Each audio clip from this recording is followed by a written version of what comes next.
علامہ ابن رشد رحمۃ اللہ علیہ فرماتے ہیں واختلفوا فی هذا الباب فی فرع،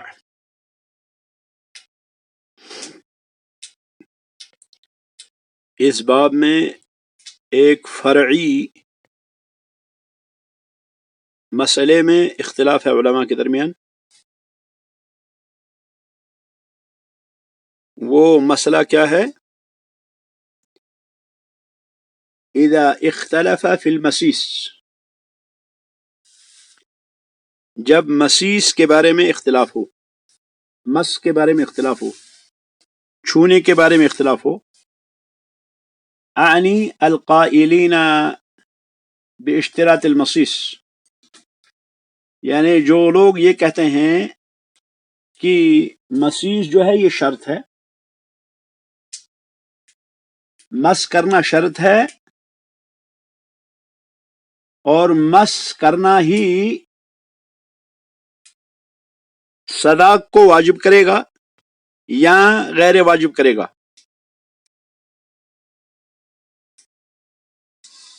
مثال کے طور پر مثل ان تدعی ہی المسیس وینکر ہوا، مثلا مؤنث دعویٰ کرے مسیس کا لیکن مذکر انکار کرے۔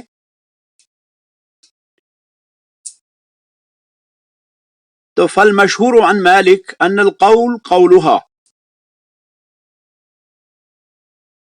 تو مالک سے مشہور قول جو ہے وہ یہ ہے کہ بات اس کی معتبر ہوگی، مؤنث کی معتبر ہوگی، مذکر کی نہیں۔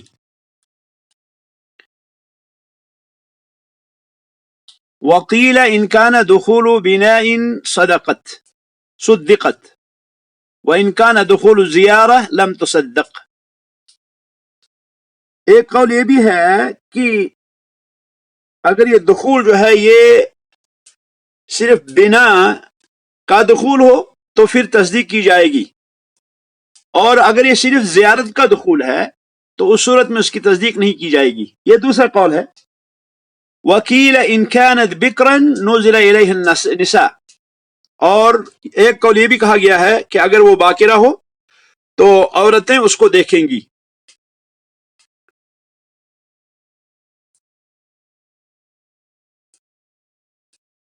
فَيَتَحَصَّلْ فِيهَا فِي الْمَذْهَبِ ثَلَاثَةُ أَقْوَالٍ، تو اس طرح سے مذہب مالکیہ کے اندر اس باب میں 3 اقوال ہیں۔ وقال الشافعی وأهل الظاہر، شافعی اور اہل ظاہر کہتے ہیں القول قولہ، قول جو ہے وہ اسی کا ہوگا، مذکر کا۔ وذلك لأنه مدعى علیہ، کیونکہ وہ مدعا علیہ ہے، کیونکہ اس پہ دعویٰ ہے، دعویٰ کرنے والی مؤنث ہے اور دعویٰ جس پہ کیا گیا ہے وہ مذکر ہے۔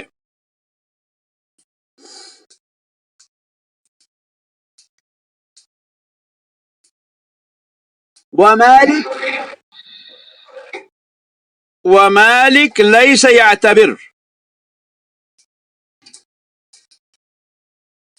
ومالك ليس يعتبر في وجوب اليمين على المدعى عليه من جهة ما هو مدعى عليه، مالک رحمہ اللہ یمین کے وجوب میں، مدعا علیہ پر یمین کے وجوب میں اعتبار نہیں کرتے اس اعتبار سے کہ وہ مدعا علیہ ہے، بل من جہتی ما ہوا اقوی شبہتاً فی الاکثر، بلکہ وہ اس اعتبار سے کہ شبہ میں اکثر کیا ہے۔ ولذلك يجعل القول في مواضع كثيرة قول المدعی اذا كان اقوی شبہتاً، اسی لیے امام مالک رحمہ اللہ کی یہ عادت ہے کہ وہ بہت سی جگہوں پہ قول جو ہے وہ مدعی کا قول مانتے ہیں اگر اس میں شبہ زیادہ قوی ہو، یعنی اگر مدعی کا شبہ زیادہ ہے، شبہ قوی ہے، تو پھر اسی کا قول جو ہے وہ معتبر ہوگا۔ امام مالک کی یہ عادت ہے، وہ بہت سی جگہوں پہ ایسا کہتے ہیں کہ قول جو ہے وہ مدعی کا ہوگا، مدعا علیہ کا نہیں ہوگا۔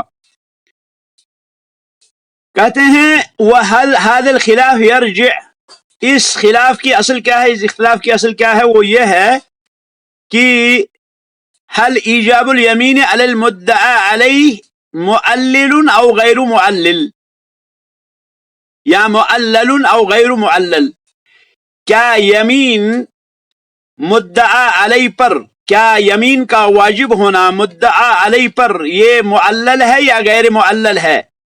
یعنی کیا ہم یہ کہیں گے کہ مدعا علیہ پر جو یمین واجب ہوگا اس کی کوئی علت ہے، یا ہم یہ کہیں گے کہ اس کی کوئی علت نہیں ہے؟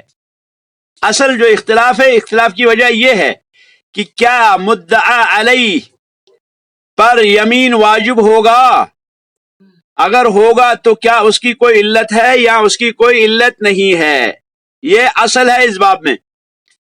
کہتے ہیں وَكَذَلِكَ الْقَوْلُ فِي وُجُوبِ الْبَيِّنَةِ عَلَى الْمُدَّعِي، اور یہی حال ہے دلیل کے وجوب میں مدعی پر دلیل کے وجوب میں یہی ہے کہ کیا یہ معلل ہے یا غیر معلل ہے۔ کہتے ہیں وَسَيَأْتِي هَذَا فِي مَكَانِهِ، یہ مدعی علیہ اور مدعا علیہ اور یمین کہتے ہیں یہ ساری بحث اپنی جگہ پہ آئے گی، اس لیے آپ سبوں سے گزارش ہے کہ تب تک آپ جو ہے انتظار کریں، انشاءاللہ وہاں بالتفصیل بات ہوگی۔ یہاں صرف ہمیں یہ دیکھنا ہے کہ یہاں کہتے ہیں کہ اعتبار کس کا ہوگا، کیا مذکر کا یا مؤنث کا، اس بارے میں کہ مسیس ہوا ہے یا نہیں ہے، مس ہوا ہے یا نہیں ہوا ہے، پردے تو لٹک گئے لیکن مس ہوا یا نہیں ہوا۔ اب یہاں جو ہے اعتبار کس کا ہوگا، وہ جو ہے مذکر کا ہوگا یا مؤنث کا ہوگا۔ تو اس کے ضمن میں یہ مسئلہ مدعا اور مدعا علیہ کا آیا اور بینہ کا آیا، تو فانتبہوا لہذا۔ اس کے بعد جو مسئلہ ہے وہ ہے تیسرا نقطہ جو اس باب کا، وہ ہے الموضع الثالث، تیسرا نقطہ فی التشتیر، تشتیر کے بارے میں۔ شتر یشتر، تشتیر کے معنی ہوتا ہے الگ الگ کرنا، قسطوں میں دینا، شطرن بعد شطرن، حصے کے بعد حصہ دینا۔ تو کہتے ہیں واتفقوا اتفاقا مجملا انه اذا طلق قبل الدخول وقد فرض صداقا انه يرجع عليها بنصف الصداق، اس بات پر تمام علماء اجمالی طور بالجملہ متفق علیہ ہیں، متفق ہیں سارے، کہ جب کوئی شخص طلاق دے دخول سے پہلے اور اس نے مہر مقرر کر دیا ہو، مہر مقرر ہے اور دخول سے پہلے طلاق دے دے، کہ وہ جو ہے آدھا مہر اس کو ادا کرے گا۔ دخول سے پہلے اگر طلاق ہو جائے تو آدھا مہر اس پہ فرض ہوگا۔ لقولہ تعالی، اللہ تعالیٰ کا فرمان ہے فنصف ما فرضتم، اللہ تعالیٰ نے فرمایا پس آدھا، وَإِن طَلَّقْتُمُوهُنَّ مِن قَبْلِ أَن تَمَسُّوهُنَّ وَقَدْ فَرَضْتُمْ لَهُنَّ فَرِيضَةً فَنِصْفُ مَا فَرَضْتُمْ إِلَّا أَن يَعْفُونَ أَوْ يَعْفُوَ الَّذِي بِيَدِهِ عُقْدَةُ النِّكَاحِ۔ کہتے ہیں یہ آیت کریمہ جو ہے، یہ اس آیت کریمہ کی وجہ سے اس پہ اتفاق ہے کہ اگر دخول سے پہلے کسی نے طلاق دے دی تو اس کو نصف مہر دینا ہوگا۔ والنظر فی التشتیر فی اصول ثلاثہ، کہتے ہیں تشتیر کے باب میں جو ہم بحث کریں گے وہ 3 نقاط میں کریں گے۔ تشتیر کے بارے میں یعنی تھوڑا تھوڑا دینے کے بارے میں ہم کیا ہے 3 جگہوں پہ جو ہے بحث کریں گے۔ فی محلہ من الانکحہ، نکاح میں اس کا مقام کہاں ہے، کب اس کو دیا جائے گا، کب دینا ہے وہ۔ وفی موجبہ من انواع الطلاق، اور انواع طلاق میں وہ کس چیز کو واجب کرتا ہے، یعنی الواقع قبل الدخول، یعنی دخول سے پہلے واقع ہونے کے بارے میں، وفی حکم ما يعرض له من التغیرات قبل الطلاق، اور اس شخص کے حکم میں، اس چیز کے حکم میں جو تغیرات طلاق سے پہلے واقع ہوتے ہیں۔ کہتے ہیں اما محلہ من النکاح، رہا اس کا محل نکاح میں، اس کا کس جگہ یہ دینا ہے، تو کہتے ہیں مالک کے نزدیک فهو النکاح الصحیح، جب نکاح صحیح ہو جائے تو یہ مہر ادا کرنا ہے۔ انی ان یکون یقع الطلاق، یہ میری مراد یہ ہے کہ وہ طلاق واقع ہو الذی قبل الدخول، وہ طلاق جو کہ دخول سے پہلے ہو نکاح میں، نکاح صحیح میں۔ واما النکاح الفاسد، رہی نکاح فاسد کی بات، فإن لم تكن الفرقة فيه فسخا وطلق قبل الفسخ ففي ذلك قولان، اور اگر فرقت کو فسخ نہ مانا جائے اور اس کے باوجود کیا کرے، اس کے باوجود فسخ سے پہلے طلاق دے دے، تو اس میں دو قول ہیں۔ وَأَمَّا مُوجِبُ التَّشْتِيرِ فَهُوَ الطلاق الذي يكون باختيار من الزوج لا باختيار منها مثل الطلاق الذي يكون من قبل قيامها بعيب يوجد فيه۔ کہتے ہیں رہی بات موجب تشتیر، تو وہ طلاق ہے، یعنی جو قسطوں میں جو کرنا ہے، کہتے ہیں وہ اس کا موجب کیا ہے، اس کا موجب وہ طلاق ہے جو شوہر کے اختیار سے ہو، نہ کہ بیوی کے اختیار سے، جو شوہر کے اختیار سے ہو، بیوی کے اختیار سے نہ ہو۔ مثل الطلاق، اس طلاق کی طرح الذی یکون من قبل قیامها، جو اس کے قیام کی طرف سے ہو، بعیب، کسی عیب کی وجہ سے، یوجد فی، جو اس میں پایا جائے، یعنی شوہر کے اندر کوئی عیب نکلا اور اس عیب کو اس عورت نے ظاہر کر دیا، تو اس صورت میں کیا ہوگا، وہ طلاق ہوگا۔ تو کہتے ہیں یہ اسی طرح ہوگا۔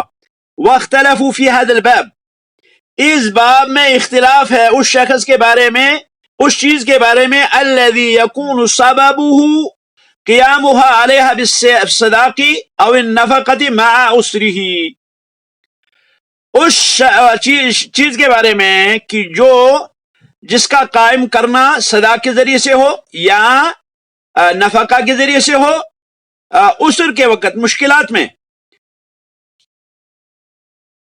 اس باب میں اختلاف ہے کہ صداق کا قائم کرنے کا سبب کیا ہوگا، صداق کو ادا کرنے کا سبب کیا ہوگا، یا اسی طرح سے نفقہ مشکلات میں، مشکلات، کوئی شخص اگر تنگ دست ہے تو نفقہ وہ کیسے ادا کرے گا۔ کہتے ہیں ولا فرق بینہ وبین القیام بالعیب، کہتے ہیں اس میں کوئی فرق نہیں ہے اور نہیں عیب کے ذریعے سے اس کے قائم کرنے میں، یعنی صداق کے قائم کرنے میں عیب کے ذریعے سے کسی کے اندر عیب پائی جائے۔ اب جب عیب پایا گیا، اب کیا ہے، اب عیب پایا گیا، عیب کو ظاہر کیا، تو اب کیا ہے، اب صداق کی بات ہوگی۔ تو کہتے ہیں اسی طرح سے اس کے درمیان یہاں پر اور وہاں پر کوئی فرق نہیں ہے۔ وَأَمَّا الْفُسُوخُ الَّتِي لَيْسَتْ طلاقاً، رہی وہ نکاح کی وہ قسمیں جو فسخ ہیں لیکن طلاق نہیں ہے، فلا خلاف انہا لیست توجب التشتیر، تو اس میں کوئی اختلاف نہیں کہ یہ جو ہے تشتیر کو واجب نہیں کرتی۔ اذا کان فیہا الفسخ، جب اس میں فسخ جو ہو وہ من قبل العقد، وہ نکاح کے قبیل سے ہو، یا من قبل صداق، یا صداق کے قبیل سے ہو۔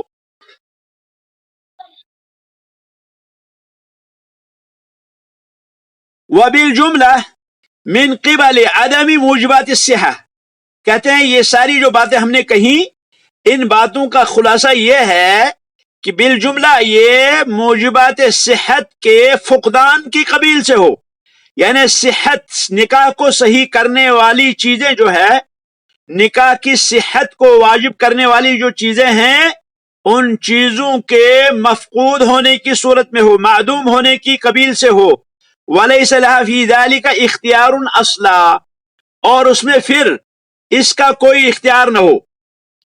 وَأَمَّا الْفُسُوخُ الطَّارِئَةُ عَلَى الْعَقْدِ الصَّحِيحِ، رہے وہ چیزیں جو عقد صحیح پہ طاری ہوتی ہیں اور پھر نکاح فسخ ہو جاتا ہے، مثل الردہ والرضا، مثال کے طور پر مرتد ہو جانا یا دودھ کا ثابت ہونا، رضاعت کا ثابت ہونا یا ردہ کا پایا جانا، یہ کیا ہے؟ یہ طاری ہیں، یہ نئے آنے والے ہیں، پتہ ہی نہیں تھا کسی کو کہ یہ مسلمان یا غیر مسلم، ایک جو ہے کافر نکلا اور دوسرا جو ہے مسلمان، تو نکاح فسخ ہو گیا۔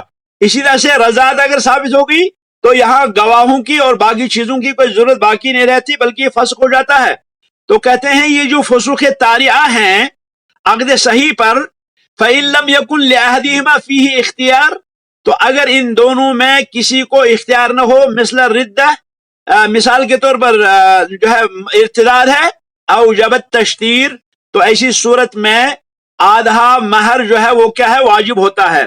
والذی یقتضیہ مذہب اہل الظاہر، جو اہل ظاہر کے مذہب کا تقاضا ہے، ان کل طلاق قبل البناء فواجب ان یکون فیہ التنصیف سواء اکان من سببها او سببہ، اہل ظاہر کے مذہب کا تقاضا یہ ہے کہ ہر وہ طلاق جو بنا سے پہلے ہو تو اس میں واجب ہے کہ اس میں کیا ہو؟ آدھا ہو، چاہے سبب مرد ہو یا سبب عورت ہو۔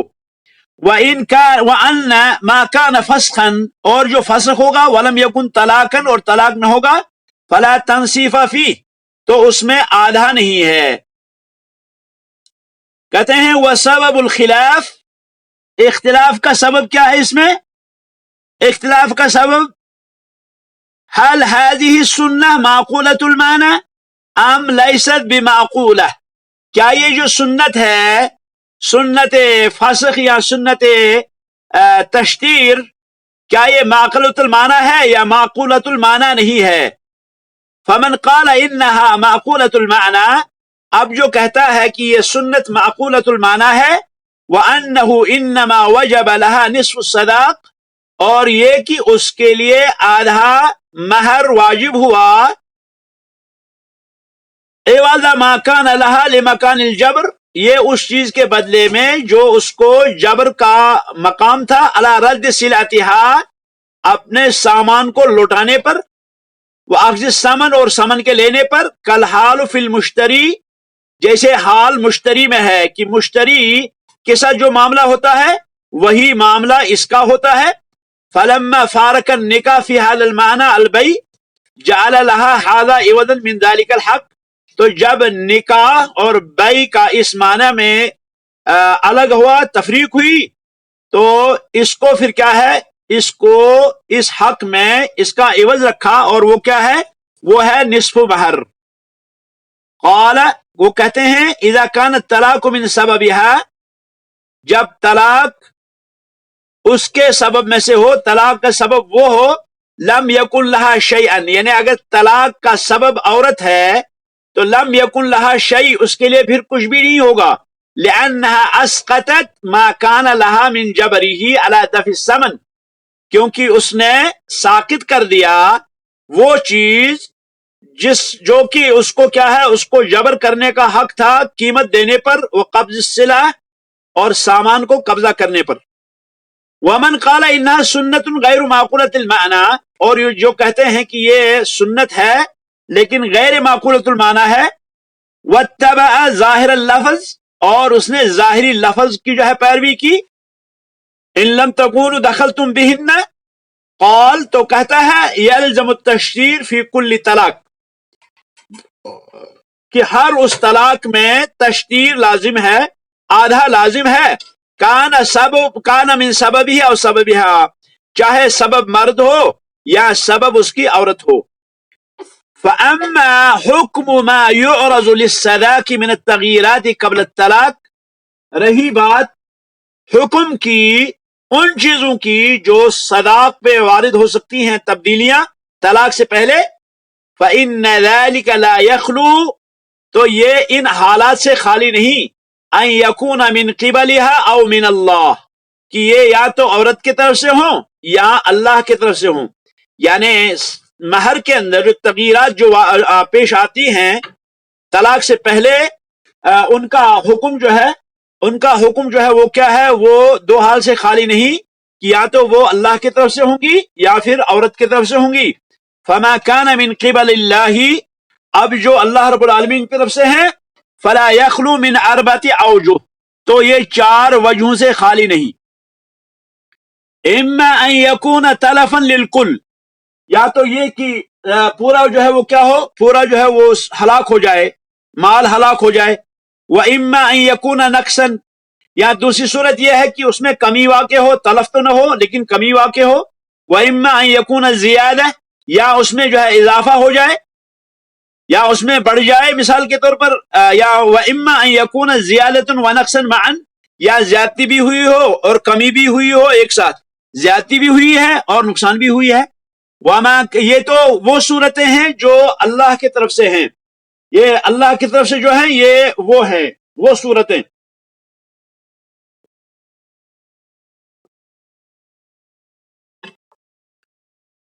کہتے ہیں وَمَا كَانَ مِن قِبَلِهَا، رہی وہ چیزیں جو عورت کی طرف سے ہوں، فَلَا يَخْلُو أَن يَكُونَ تَصَرُّفُهَا فِيهِ بِتَفْوِيضٍ مثل البیع والعتق والہبہ. تو عورت کی طرف سے اگر ہے تو یہ خالی نہیں کہ اس کا تصرف اس میں ہو فوت کر کے، ضائع کر کے، مثلا بیع کی طرح، آزادی کی طرح یا ہبہ کی طرح، یعنی اس میں جو تصرفات ہوتے ہیں اور پھر اس میں جو ہے کچھ کمی واقع ہوتی ہے، تو اس طرح کی کمی کی ہو عورت نے اس میں. او یکون تصرفها فیہ فی منافع الخاصہ، یا اس نے تصرف کیا ہو لیکن اپنے خاص منافع میں. او فیما تتجہز به الی زوجها، یا اس نے اپنے شوہر کے سامنے سجانے اور بنانے کے لیے اس میں تصرف کیا ہو. فعند مالک انہما فی التلف وفی الزیادۃ وفی النقصان شریکان. تو ایسی صورت میں امام مالک کے نزدیک تلف میں، ضائع ہونے میں، زیادتی ہونے میں، کم ہونے میں، یہ دونوں کے دونوں شریک ہیں. وعند الشافعی، اور شافعی کے نزدیک یہ ہے انہ یرجع فی النقصان والتلف علیہا بالنصف، کہ نقصان اور تلف کی صورت میں آدھا جو ہے وہ عورت پہ واپس ہوگا. ولا یرجع بنصف زیادہ، اور زیادتی میں کیا ہوگا؟ نصف نہیں لوٹے گا. وسبب اختلافہم، اختلاف کا سبب جو ہے، هل تملک المرأة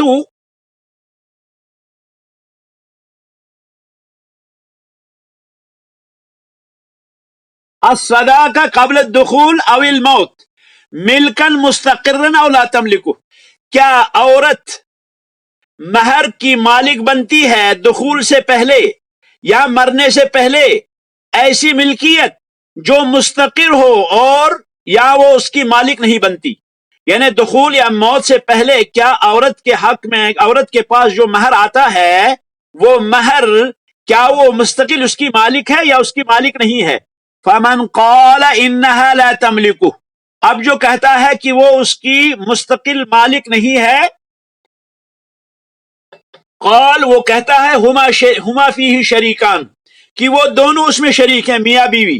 ما لم تتعد، جب تک اس نے زیادتی نہ کی ہو عورت نے، فتدخلہ فی منافعها، اور زیادتی کرتے اس نے اس کے منافع میں داخلہ نہ کیا ہو، یعنی اگر وہ اس کے منافع میں داخل نہ ہوئی ہو زیادتی کے ساتھ، تلف ہو گیا، اس میں اس کا کوئی دخل نہیں.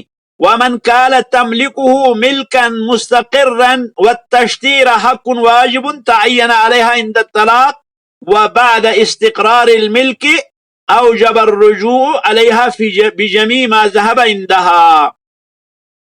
کہتے ہیں اور جو یہ کہتا ہے کہ عورت کیا ہوگی؟ مہر کی مالک بنے گی، مستقل مالک، اور وہ مالک بنے گی آدھے کی، اور تشتیر جو ہے آدھا یہ اس کا واجب حق ہے، اس پر متعین ہے طلاق کے وقت اور ملکیت کی استقرار کے بعد، تو اس پہ کیا ہے؟ اس پہ رجوع واجب ہے. بجمیع ما ذهب عندها، وہ سارا جو اس کے پاس تلف ہوا. وَلَمْ يَخْتَلِفُوا أَنَّهَا إِذَا صَرَفَتْهُ فِي مَنَافِعَهَا زَامِنَةً لِلنِّصْفِ. اور اس میں کوئی اختلاف نہیں کہ جب وہ خرچ کرے اس کو اپنے منافع میں تو وہ ضامن ہوگی آدھے کی. یعنی اگر اس نے دخل دیا ہے اس میں تو وہ اس کی کیا ہے, وہ اس کی ضامن ہے. وَاخْتَلَفُوا إِذَا اشْتَرَتْ. کہتے ہیں اس میں اختلاف ہے کہ اگر عورت نے خریدا اس مال سے وہ چیز جو جہاز کے لیے لائق ہے, مما جرت بالعادہ, عادت کے موافق, یعنی شوہر کے سامنے جانا ہے اس نے اور شوہر کے سامنے اس نے بن کر سنور کر اور سج کے جانا ہے. اب اس سجنے میں سنورنے میں اس کا پیسہ لگے گا, اس پہ خرچ ہوگا عادت کے موافق. تو کہتے ہیں اس میں اختلاف ہے, کیا وہ بھی آدھا واپس کرے گی جو اس نے خریدا ہے, یا وہ صداق کا نصف واپس کرے گی جو کہ اس کی قیمت ہے. تو مالک کہتے ہیں یرجع علیہا بنصف ما اشترته, وہ واپس کرے گی جو آدھا اس کا جو اس نے خریدا ہے. ابو حنیفہ اور شافعی کہتے ہیں یرجع علیہا بنصف الثمن الذي هو الصداق, کہ وہ واپس کرے گی آدھی قیمت جو کہ مہر کی آدھی قیمت ہے.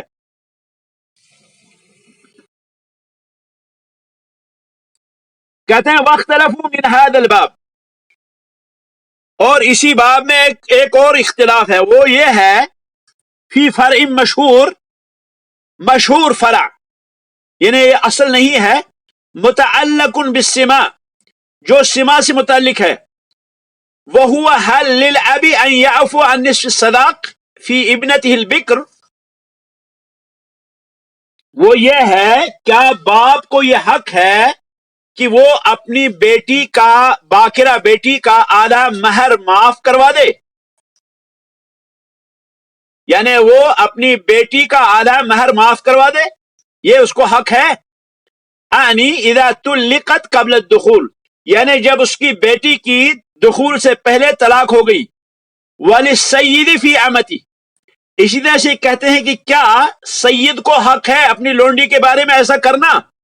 فقال مالک فرماتے ہیں ذالک لہو, اس کو یہ حق ہے کہ وہ معاف کروا سکتا ہے.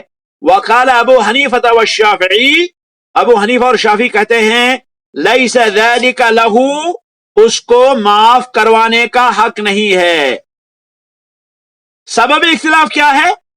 سبب اختلاف کہتے ہیں هو الاحتمال, وہ احتمال ہے الذی فی قوله تعالی, جو اللہ رب العالمین کے اس فرمان میں ہے. اللہ رب العالمین نے فرمایا الا ان یعفون او یعفو الذی بیدہ عقدۃ النکاح وان طلقتموهن من قبل ان تمسوهن فما لکم علیہن من عدۃ تعتدونها. اللہ فرماتے ہیں جب تم ان کو طلاق دو اس سے پہلے کہ تم ان کو چھو, فما لکم علیہن من عدۃ تعتدونها, تو تم پہ ان کوئی عدت نہیں ہے.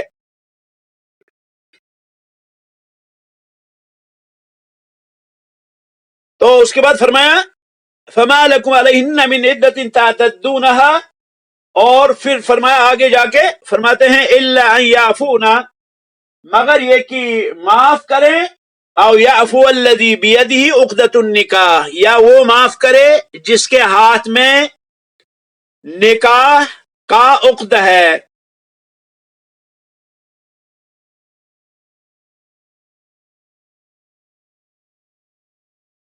کہتے ہیں وذالک فی لفظۃ یعفو, سبب اختلاف جو ہے وہ لفظ یعفو میں ہے.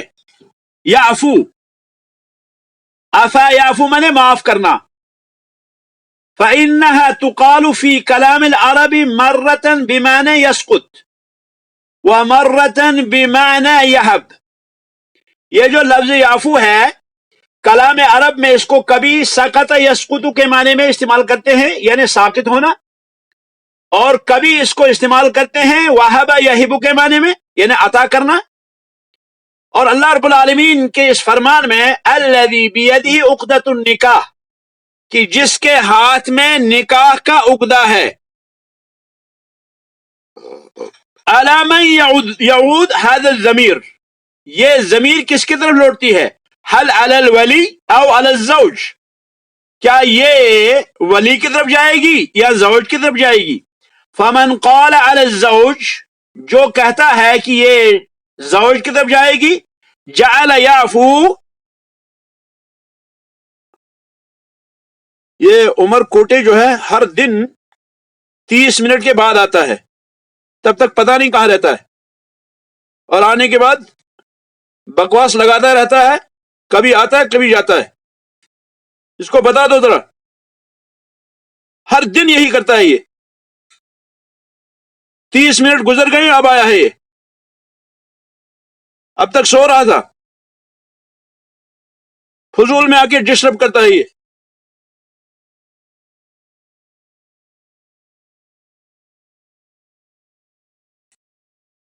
محمد عمر کوٹے ہمیشہ یہی کرتا ہے.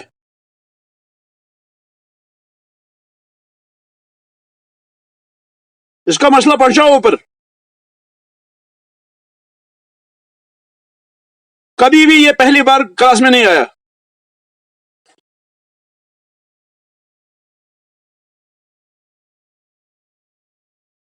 وَشَذَّ قَوْمٌ فَقَالُوا، اور ایک قوم نے شاذ بات کہی، وہ کہتے ہیں لِكُلِّ وَلِيٍّ أَن يَعْفُوَ، ہر ولی کو حق ہے کہ وہ معاف کرے عن نصف الصداق الواجب، آدھے واجب شدہ مہر سے، للمرأہ، جو عورت کے لیے واجب ہوا ہے، یعنی اس کے لیے جو مہر واجب کر دیا گیا ہے اس میں سے آدھا ولی معاف کر سکتا ہے، ہل ولی معاف کروا سکتا ہے.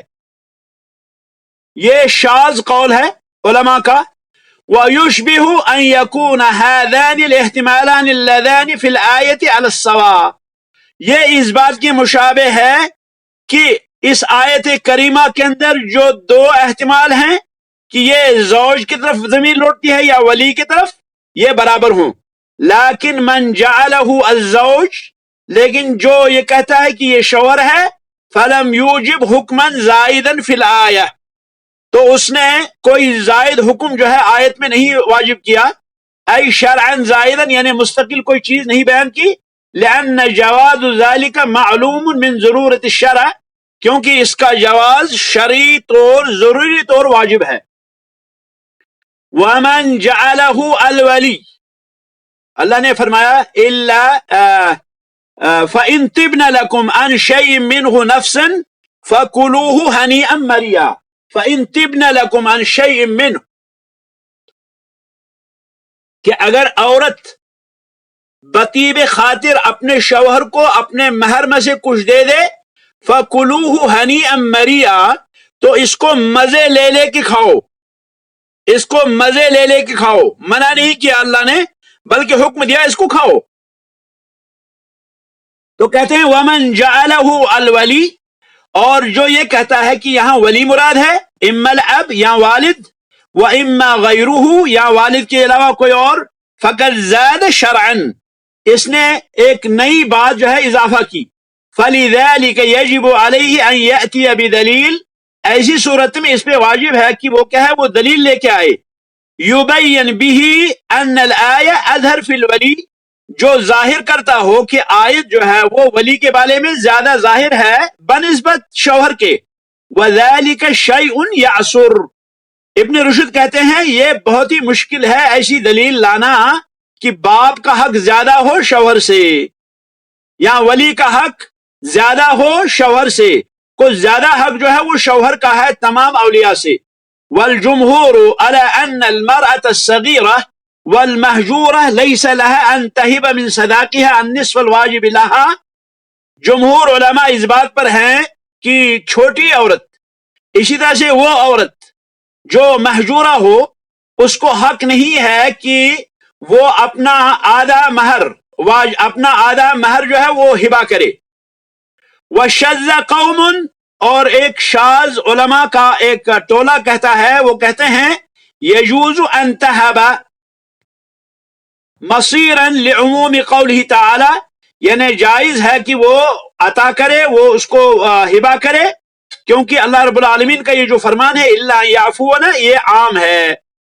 واختلفوا فی هذا الباب، اس باب میں اختلاف ہے علماء کا، فی المرأة، عورت کے بارے میں، اذا وہبت صداقها لزوجها، جب وہ اپنے شوہر کو پورا مہر جو ہے عطا کرے، ثم طلقت قبل الدخول، اور پھر اس کو طلاق ہو گئی دخول سے پہلے، یعنی اس نے سارا مہر اپنے شوہر کو وہب کر دیا، لیکن شوہر اٹھا اور شوہر نے اس کو طلاق دے دی، تو مالک کہتے ہیں لیس یرجع علیہا بشیء، کہ اس کو اب کوئی چیز واپس نہیں ہوگی۔ وقال الشافعی یرجع علیہا بنصف الصداق، شافعی کہتے ہیں کہ آدھا مہر واپس ہوگا۔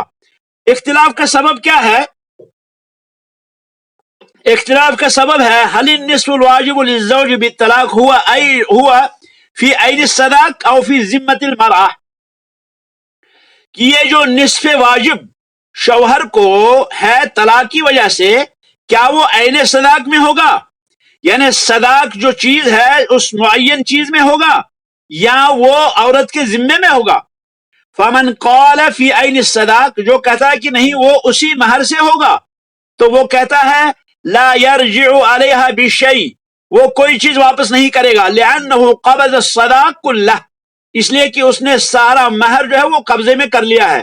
ومن قال هو فی ذمۃ المرأة، اور جو کہتا ہے کہ یہ عورت کے ذمہ میں ہے، قال وہ کہتا ہے یرجع، وہ واپس کرے گا، وَإِنْ وَهَبَتْهُ لَهُ، چاہے اس نے اس کو عطا کیوں نہ کر دیا ہو، كَمَا لَوْ وَهَبَتْ لَهُ غَيْرُ ذَلِكَ مِنْ مَالِهَا، اس کا حکم وہی ہوگا جیسے کہ مہر کے علاوہ وہ اس کو کوئی مال ہبہ کرتی ہے، یعنی مہر نہیں تھا کوئی اور چیز تھی، اس نے اس کو ہبہ کر دیا، تو اب ہبہ واپس کرنا جائز تو نہیں ہے، تو کہتے ہیں بالکل وہی حال ہے اس میں بھی۔ وَفَرَّقَ أَبُو حنیفہ فِي هَذِهِ الْمَسْأَلَةِ، اور امام ابو حنیفہ نے اس مسئلے میں تفریق کی، بین القبض ولا قبضہ، قبض اور عدم قبض کے درمیان، یعنی اگر قبضہ کیا ہے پھر الگ حکم ہے، اور اگر قبض نہیں کیا ہے پھر الگ حکم ہے۔ فقال ان قبضت، تو امام ابو حنیفہ فرماتے ہیں اگر اس نے قبضہ کیا ہو فلہ النصف، تو اس کو کے لیے نصف ہے، وَإِن لَمْ تَقْبِضْ، اگر اس نے قبضہ نہیں کیا ہو، حتی وہبت، یہاں تک کہ اس نے ہبہ کر دیا، فَلَيْسَ لَهُ شَيْء، تو اس کو کچھ نہیں ہے، كَأَنَّهُ رَأَى أَنَّ الْحَقَّ فِي الْعَيْنِ مَا لَمْ تَقْبِضْ، گویا کہ ابو حنیفہ یہ کہنا چاہتے ہیں کہ حق جو ہے وہ عین صداق میں ہے جب تک کہ قبضہ نہ ہو، جب قبضہ نہ ہو تو پھر وہ ذمہ میں ہو جائے گا۔ یہ وہ اقوال تھے جو اس موضع پر تھے، موضع ثالث پر۔ اس کے بعد جو ہے اب ہے الموضوع الرابع فی التفویض، انشاءاللہ یہ اگلے درس میں ہوگا۔ ھذا وصلی اللہ وسلم علی خیر خلق محمد وعلی آلہ واصحابہ اجمعین، سبحانک اللہم وبحمدک، نشہد ان لا الہ الا اللہ، نستغفرک ونتوب الیک۔